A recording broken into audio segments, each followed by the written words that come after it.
Comeback बोलतात ना, याला कमबॅक बोलतात. पहिला गुलाल, दुसरा गुलाल, तिसरा गुलाल. हा वर्ष खरा मथुरचा वर्ष ठरलाय, काय बोला? आनंदाची गोष्ट आहे. आज सलग 5 मैदानं जोडण्यात झाला. 5 मैदानानंतर आज इकडे खिडकाळीला आणला. गाडी जमलीच ती तर पनवेलला सुद्धा गेलो होतो. परवाचा अड्डा झाला इथला आपला ओवल्याला पण न्यायचा होता. मिलिंद शेटनी नाव सोडला होता, तर त्यांना फोन करत होतो. मिलिंद शेटचा मोबाईल स्विच ऑफ होता. त्यांच्या भावाला फोन केला, सुरेंद्र शेटला. त्याच्या मध्ये संबंध एकदम भावासारखे असते. मग ते सांगितलं, त्याला फोन केला शर्यतीसाठी. आधी सांगितलं करू, मग थोड्या वेळाने सांगितलं का फोन करतो म्हणून. मग नंतर सांगितलं सैराट आणि हे ढोंगा जमलेली आहे गाडी, पुढच्या मैदानामध्ये खेळू.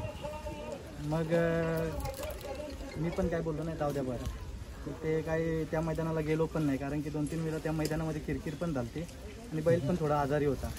शर्यत जमून झाली तर गेलो असतो तिथे. काही कारणास्तव ठीक आहे, आज इथे आलो, गुलाल भेटला, आनंद वाटला. पुन्हा एकदा दुसरी शर्यतीची तयारी आहे.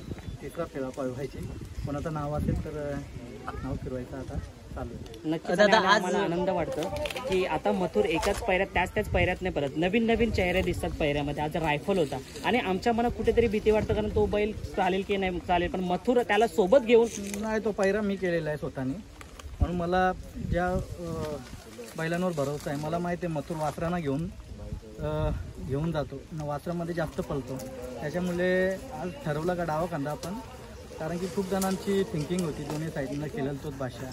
काही लोक बोलले, आरोप पण केले होते, पण ते सिद्ध करण्यासाठी या सगळ्या गोष्टी माझ्या चालू होत्या. जे बोलणार ते आपण बोलून नाही, करून दाखवायचं. त्याच्यामुळे आज डाव्या खांदाने आज टॉपचीच गाडी होती, जी गाडी मुंबईमध्ये पडत नव्हती. आज ती गाडी सगळ्यात टॉपची गाडी होती. त्या गाडीला सुद्धा पराभव झाला. ठीक आहे, त्यांना सुद्धा शुभेच्छा आहेत माझ्याकडून. आनंद वाटला का आज टॉपची गाडी म्हणजे एक लेवलची गाडी होती. कोण हारेल कोण जितेल, ती पण निम्म्या पट्ट्यामध्ये अर्धा छेकडा पुढेच होती गाडी. आपल्या बैलांनी आला त्यानंतर. दादा नक्कीच आज एक चांगली गाडी पळाली. पैऱ्यामध्ये रायफल होता, रायफल पण घाटावरती पण चांगला पळतोय, मुंबईमध्ये पण. त्याच्याबद्दल 2 शब्द बोला ना. रायफल म्हणजे मी त्याला 3 फेऱ्याला पळताना बघितला होता. मला त्या वासरावर खूप विश्वास होता, हा मथुरमध्ये चांगला पळेल. म्हणून शुभमला मी रात्री फोन केला, तर त्यांना फोन कर, आपण पळूया. आणि वरती घाटावरती पाय नको देऊ त्याच्यावर. घाटावरती 2 तारखेला जो हिंदकेसरी मैदान आहे, त्या मैदानामध्ये नक्कीच मथुर पळायचा प्रयत्न करू आम्ही जाऊ, कारण की त्यांची पण खूप इच्छा होती. खूप रोज फोन येतात, फोन एवढे येतात की अक्षरशः कामामध्ये असल्यावर मलाच कसं तरी वाटतं. कधी कधी मी फोन पण टाळतो ना, ज्यांचे फोन टाळतो त्यांच्याकडून दिलगिरी व्यक्त करतो, माफी मागतो, कारण की सगळ्यांचे फोन घ्यायला नाही जमत. खूप फोन करतात, एक जण 10-15 वेळेला कॉल करतात. दादा नक्कीच त्या दिवशी पण महबूब पण एक चांगल्या लयमध्ये दिसला. आता मथुर पण चांगला पळतोय, आपला महबूब पण चांगला पळतोय. ही महाराष्ट्राची लाडकी A1 जोडी आहे नक्कीच. ही घरची गाडी कधीही पळेल.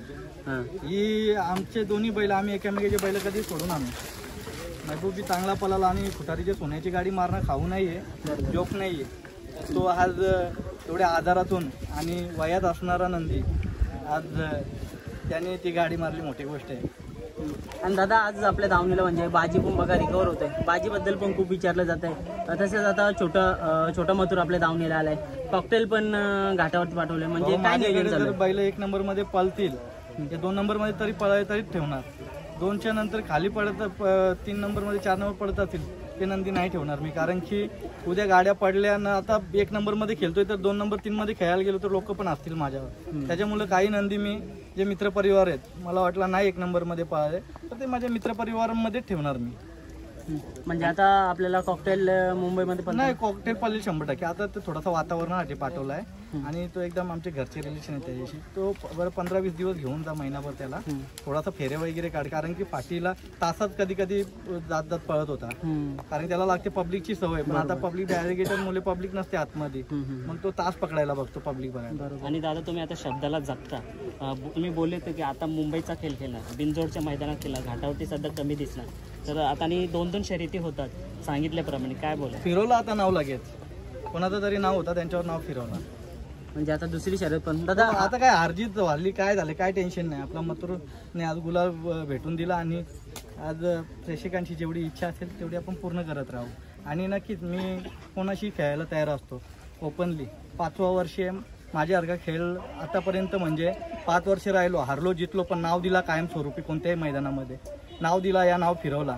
पण असा कधी 1 महिना 2 महिना एखादी गाडी मारून साईडला राहिलो. मथुरच्या ज्यांनी गाड्या केल्या ते मला तर वाटतं 2-2 महिने दिसले पण नाही. मथुर अड्ड्यामध्ये आल्यानंतर नावं पण नाही देत, काही लोक असे असतात. काय हरकत नाही, पण आपल्या सगळ्या नंदींवर प्रेम आहे. मालकांचा जाऊ द्या साईडला, पण नंदी जे पण असतील, आज आकाशजी राऊत असेल आमचा मित्र, काही लोक खूप ट्रोल करत होते त्याला. त्यांनी डोंगरिया आणला, चिमटा आणला, मग ते मथुरला हरवण्यासाठी, अशी त्यांची चर्चा होती.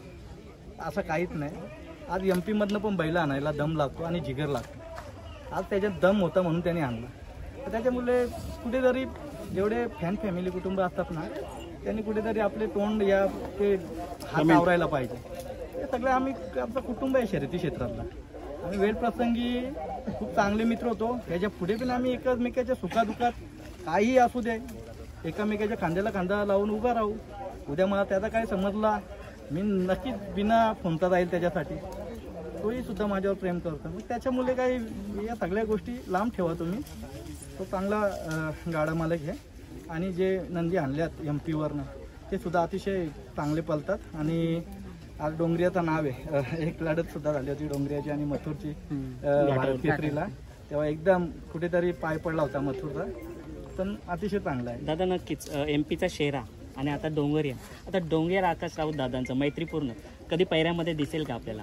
त्याने फोन केला तर नक्कीच 100% देणार. त्याने उद्या सांगितला आपल्याला पळायच्या पुढच्या मैदानामध्ये ते.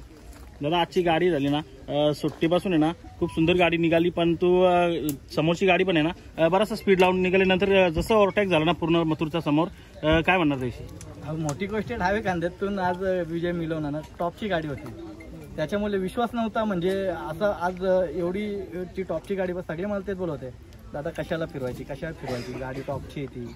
आता मथुर डावा खांद्याने कमी पळतो, कधी कधी काही समजूनच देत नाही किती पळतो ना किती नाही पळत. मग त्याच्यामुळे काही कळत नाही. कधी कधी एकदम आस्ती चाळत येतो, मग ते थोडी मला, पण आम्हाला विश्वास आहे हा मान खाई नाही कधी घालून देणार. याच्यावर जीव आहे आमचा, त्याचा सुद्धा प्रेम आहे, कधी दुखवत नाही. कधी बघा किती ॲग्रेसिव्ह असला तरी, आवाज दिला तरी शांत राहतो, उभा बोलो थांबतो, ऐकतो. तो त्याची माया आहे, प्रेम आहे त्याचा माझ्यावर, म्हणून तो कधी माझी इज्जत कुठे कमी करून नाही देत. कारण भुंगा आणि मथुर शर्यत आली होती तेव्हा बी मथुर कुठे कमी नव्हता. त्याचा पळ त्यांनी काढलाच होता. मेन खेचायची गाडी आतल्या बैलांनी असते, म्हणजे कोणताही बैल असतो. जेव्हा मथुर उजवा कांदा आतून असला तर खाली पब्लिकच्या गाड्यांनी जो बैल असणार तो पळायला पाहिजे. तो बैल पळाला तर महाराष्ट्रातून कोणालाही चॅलेंज देऊन आपण ती गाडी मारू शकतो. कारण की आतल्या बैलाच मेन गाडी खेचायची असते. पण पब्लिकचा बैल गाडी पब्लिकला घेऊन पळत राहतो. हा बिंदोडचा क्षेत्र असा आहे. आता बघा, आता संपूर्ण महाराष्ट्रातून एवढी सगळी तुम्हाला फॅमिली आणि इतर गोष्टी आता घाटावर पळण्यासाठी पण फोर्स करते. काय सांगाल फॅमिलीला घाटावरच्या? पळेल ना त्यांच्यासाठी, पण 2 तारखेची तयारी चालू आहे. दादा एकविरेला मैदान पडले 2 दिवसानंतर, काय मथुर दिसेल? 8 तारखेचं मैदान एकविरायला तिथे नाही पडणार. नक्कीच हिंद केसरी मैदानाला एकविरायला चालू आहे 8 तारखेला. मी मथुरला घेऊन, नवस होता आमचा, मथुरचाच नवस होता. माझी बायकोनी नवस केला होता मथुरसाठी. मग ते 8 तारखेला मथुर जाईल दर्शनाला एकविराईच्या. नक्कीच आता जास्त वेळ नाही घेऊ, कारण का आता दुसरी शर्यत पण करायची आहे. शुभेच्छा असतील दादा संपूर्ण युट्यूबर फॅमिलीकडनं. धन्यवाद. आपला RD पण आला आहे.